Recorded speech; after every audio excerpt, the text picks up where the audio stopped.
I'm Manuel Hernandez and welcome to Norwich City Central. Hello everybody, Lewis, Norwich City Central. Hope you're all doing well. Norwich versus Everton preview, and I'm delighted to be joined by Sarah HALPIN. Sarah, how are you doing? Hi Lewis, I'm not doing too badly, mate. Thank you. I'm still a bit sore that Everton didn't quite nick the win in the derby, but yeah, I'm doing good. Weird as it is, it's nice to have football back. Thank you. Yeah, it's a good point to touch on. Actually, the Merseyside Derby, you should have won that. Should have beat Liverpool. I know, mate. It's been 10 years since we've beat them, and I said it would have been quite typical if we'd have won the one that we couldn't be at, but I'd have still taken that. And let me tell you, when that rebound from Tom Davies came off the post, I was pulling my hair out. But at least they didn't win, so that's something. We'll get them next time. yeah, definitely. Yeah, well, when there's 40, 50,000 fans in the stadium, that'd be a lot sweeter, I'm sure. Definitely, that's it. That's what I'm saying. I'm saying Ancelotti was just considering and saving the win for when we're all allowed back in. He's kind like that, you know. Yeah, that sounds a lot better. I was going to say before we start on the preview, what have you made of football without no fans? Because for me, look, I like football when it's good that it's back because it gives people escapism. But until you get, fathers, bringing their children to the games, paying for overpriced burgers, pubs being full of people and just being fans at the stadium, it's not quite the same, in my opinion. Yeah, you're absolutely right, Lewis. I think it's going to take some getting used to. I started out watching the Bundesliga like a month ago or whatever, watched more German football than I have in a good few years, that's for sure. And I've enjoyed watching the Premier League as well. I think it hits different. I think you'll probably agree with me. It hits different when it's your team.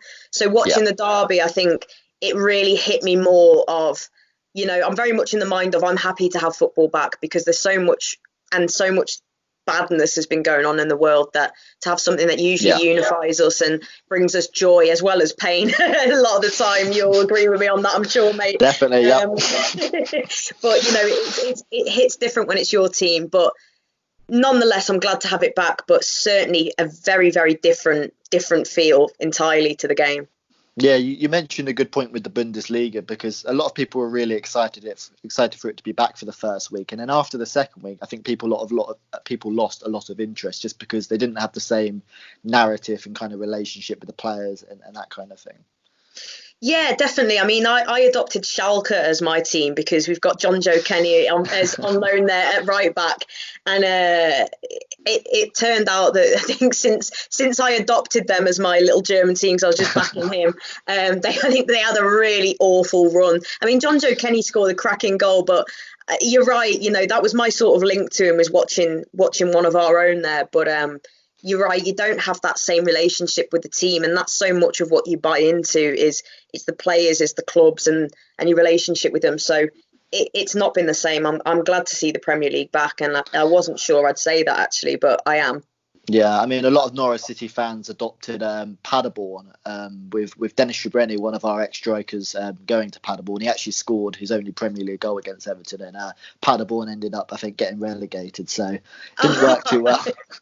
We've not done well, have we? Maybe we've jinxed them, who knows? But it felt kind of authentic. I said that. I was like, I feel right with Schalke. It's the first game I watched, they got beat 4-0 by Dortmund, and I thought, this feels kind of weirdly normal. Yeah, exactly. It was quite comforting in a weird way. Yeah. So. Yeah, well, let's go on to Everton. What have you made of their season so far? I mean, from a Norwich City perspective, obviously we've been unsuccessful in the Premier League. We're probably going to get relegated, and we've had a terrible away record. Our only win actually came against Everton, but back in November. So, what have you made of Everton's season so far? Because it's been a bit of a roller coaster ride. It's been a total roller coaster, Lewis. Obviously starting out with Marco Silva was a manager that it just wasn't happening for. And I think it got to the point where it felt very much the fans had kind of given up any hope with him. And you could see that some of the players were starting to be that way. When he lost his job, obviously, there was lots of names thrown around. From David Moyes at one point, the media favourite was going to come in, and we've ended up with Carlo Ancelotti, and I still have to pinch myself, mate. How? Oh, do you know what? I'm just like somebody who's one of the most successful managers in the world, and I think maybe the fact that we've got the stadium on the horizon, we are a club with a massive history. We're a big club. We've not been hitting the heights for a good while now. And I think he's really bought into the vision and what he wants to achieve. So yeah, it's been an up and down season. Losing 2-0 to Norwich at home, and thoroughly deserved that day as well, was one of the low points for me, of under Marco Silva, and thinking, we were looking to try and finish in the top 5, 6, and we lost 2-0 to all of the newly promoted sides, which I think said a lot. But we've started to pick up performances a lot under Carlo Ancelotti. You could see in the derby that he's had time to work on the team and put his stamp on there. We've not got the best squad, in my opinion. A lot needs to be done. Okay. But he's doing the best with what he's got. And I think we're more looking forward to seeing the back end of this season. If we can get closing on that top 5, I think it's going to be just out of reach, to be honest. But we've got to try and finish strong. But I think a lot of Evertonians are looking to next season and giving Ancelotti time to bring in players he wants and maybe offload a few as well. So it's definitely mixed. Yeah, because did Marco Silva get sacked? Was it after the Norwich game, and then Ancelotti came in around December, and you guys have certainly picked up your form since then?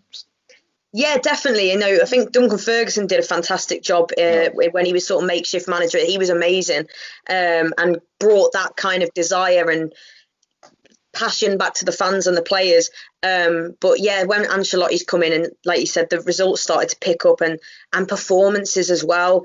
The mentality seems to be different. I think in football it's such a huge thing. If the players are lacking confidence, lacking belief in themselves and the manager, you go a goal behind and you see the heads drop, you see the body language and a kind of acceptance of it's going to be another defeat. Whereas Ancelotti's come in, I really hoped truly that Norwich stay up, because I admire the fact that you've come in and stuck to your guns and stuck to the style of play and playing out from the back and play some really attractive stuff at times. It's just that you're against some of the best teams in the world, but I've got a lot of respect for Norwich, and I do hope you guys stay up. But yeah, it's been a roller coaster, and Ancelotti, I think, is the man that's gonna, it's gonna take time, but hopefully bring glory back to Everton, because God knows it's been a long time. Yeah, I would certainly describe Everton's. I would say a sleeping giant. Do you kind of get that sense that Ancelotti in the next few years could build something very special at Everton? Yeah, I really do believe that. And, we've said about the sleeping giant, and we had Roberto Martinez come in, and I think his first season he did very well. We had a really exciting team. That didn't work out. And then obviously we ended up with Koeman, Sam Allardyce, which is still haunts me a little bit, to be honest, mate, Marco Silva, and now Ancelotti. And I think we've got it wrong so many times. We've spent a lot of money and spent it badly. But I think getting Ancelotti in, for me, I think it starts with the manager. And if you've got somebody like that in, automatically it means you can maybe bring in players that otherwise wouldn't come at this point. And yeah, he's the man in charge. And I think he could be the key to awaken that sleeping giant. And let's certainly hope so. Got to have hope, right? Yeah, well, that's the thing as a football fan. It's kind of the hope that kills you in a lot of cases. Absolutely. But, yeah. How do Everton play then since Ancelotti's come in, and how do you expect Everton to kind of set up at Carrow Road?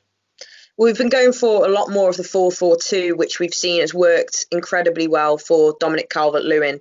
I think he's converted 15 goals for the Toffees this season, looks sharper than I've ever seen him, looks fitter than I've ever seen him. His overall play is immense, and I think that's largely due to being partnered in a 4-4-2 with Richarlison, which seems to work very well. I think we'll see a go 4-4-2 again. At the moment, you'd expect it to be Pickford, probably Luca Dean at left back, but potentially Leighton Baines could come in as well, given there's not much time between games. I'd expect to see a pairing of Michael Keane and Holgate at the back. Coleman, who was outstanding in the derby, I thought. Wasn't he great? And it was, so much talk of him being, is he past it? And, that's been a conversation amongst Evertonians. And I've got to admit, I've always loved James Coleman, love everything he's about. Great footballer, great person. But there's been times where I've thought he might be, maybe getting towards the end. And it certainly proved us all wrong with that performance. But maybe we'll see him hopefully stay in. But Sidibe could come through. Davis and Gomez in the midfield. Perhaps Gylfi Sigurdsson could come in for Tom. Bernard Iwobi and probably DCL and Richarlison I'd expect to see. But we've, of course, got players like Moise Kean, who didn't really feature, who could come in. And yeah, you might see a few shuffle arounds given the intensity of the amount of games and stuff, but I think we'll be going for it with a 4-4-2. It's a big game for both, huge game for both, really, because I've seen your run in and it's not kind. No, last few games are tough, yeah. Really tough. So I've no doubt that you guys will be seeing this as a, 3-pointer. We've got to win this game because it's a tough old run you've got, as I say. So I think it'll be a really interesting game. Yeah, it really is kind of our last chance now after a really disappointing 3-0 defeat to Southampton, where we were second best for the whole game. But I think Southampton picked us apart where they're pressing us really high up the pitch and stopping us kind of playing our passing style of football. Are Everton a team who like to press up high up the pitch? And if they do, could they hurt us on the counter attack? I think that's exactly what we're going to look to do as well.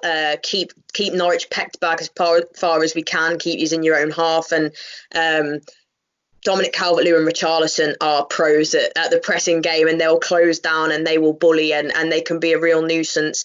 And of course, Norwich looking for the 3 points, looking to play out. And as you said, we could capture on the counter-attack, which we've seen improve vastly under Ancelotti as well. So I think it's got the potential to be quite an open game at points, though, because Norwich, no doubt, you'll want to, get something from the game, but it needs to be 3 points, really, I'd expect from your point of view, given the game. So you're going to have to come at us, which will expose, and vice versa. So it might leave us exposed at the back at times, and the same with Norwich. So I'd expect to see quite an open game, maybe a bit tentative at first, but I think once the first goal goes in, if there's goals, of course, we could see another a 0-0. But I think once the first goal goes in, I think we could see quite an open game. Yeah, I agree. I feel like the intensity of the games have certainly dropped, but I feel like once a game has got a goal, some of these Premier League games have really sparked into life. I mean, a few Norwich fans have been saying that Everton are kind of a mid-table team and they've just come off the back of a really big, obviously, Merseyside Derby. There's been perhaps talk that the Everton players might be fatigued or might not have the kind of motivation to go for the last 8 or 9 games. Do you kind of agree with that, or do you feel the Everton players have really got something to prove? I hope that we try and finish this. I'm sure we will try and finish the season on a high, and I think Ancelotti's going to make sure he drills that into them that we could still get European football. Yes, it's a stretch, and I don't think we'll quite get there, but you have to fight for everything. And in terms of getting the best out of the players, we've got to look where we need to strengthen. We certainly need to strengthen our midfield, that's for sure. But I hope that these players have got the right mentality of we want to still win every game that we're in and try and finish as strong as possible. But it's going to be hard to see a team more motivated than Norwich, given the position you're in. But yeah, the season's kind of it is the fear that it just draws to a boring kind of conclusion, flip-flops come on.